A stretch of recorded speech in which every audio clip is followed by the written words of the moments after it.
Esther Ferrer est une artiste d'origine basque née en 1937 à San Sebastián. Cette plasticienne féministe est une des artistes majeures de la performance. Sous le régime franquiste, en 1967, elle intègre le groupe ZAR. Influencé par les recherches sur le hasard et l'aléatoire de John Cage, le collectif réalise des compositions sonores et musicales, de la poésie expérimentale et des pratiques conceptuelles. Esther Ferrer adopte une attitude de résistance à l'égard de la commercialisation de l'art. Elle se tourne donc naturellement vers des moyens artistiques modestes et peu coûteux. Selon elle, l'art est un moyen d'expression qui permet de véhiculer des idées politiques. Pourtant, sa production artistique commence à un moment compliqué en termes de liberté de pensée et d'expression. Malgré ce climat, Ferrer est restée fidèle à une pratique artistique mettant en avant l'expression de sa pensée à travers la mise en scène de son propre corps. Elle prend aussi part au mouvement féministe et aux idéaux de la contre-culture, qui considèrent que se réapproprier son corps, de manière réelle et figurée, est en soi une revendication et un acte politique. La performance est alors vécue, tant par l'artiste que par le spectateur, comme un acte conjoint de protestation et d'émancipation.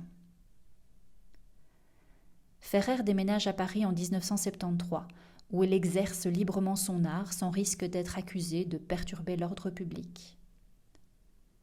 Pendant cette période, elle développe un travail incluant des performances, des photographies et des installations.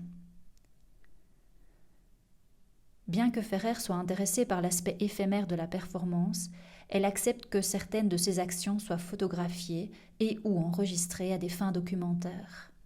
Mais d'après elle, la relation créée entre les différents participants, tant l'artiste que le spectateur, ne peut pas vraiment être capturée. Néanmoins, la preuve photographique de la performance intime et personnelle, reposant sur le principe sériel, crée la relation entre le corps en mouvement et la photographie. Dans sa performance intime et personnelle, Esther Ferrer mesure un corps, le sien ou celui de quelqu'un d'autre, à l'aide d'un mètre. Toutefois, le protocole simple de la performance est sujet à de nombreuses variations. Le principe de base consiste dans la mensuration subjective d'un corps, mais plusieurs choix sont laissés aux performeurs et au public.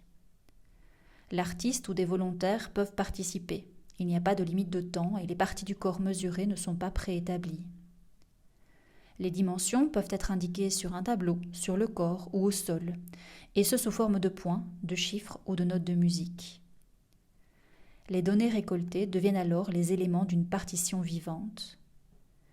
Les participants sont ensuite invités à les additionner, les chanter, les verbaliser ou à réaliser tout autre geste qu'ils souhaitent. La fin de l'action est généralement déterminée par la fixation d'adhésifs sur le corps, formant les mots du titre intime et personnel. L'opération de mensuration non fonctionnelle d'Esther Ferrer est une invitation à considérer la problématique de la représentation du corps, soumis aux impératifs physionomiques des standards de beauté.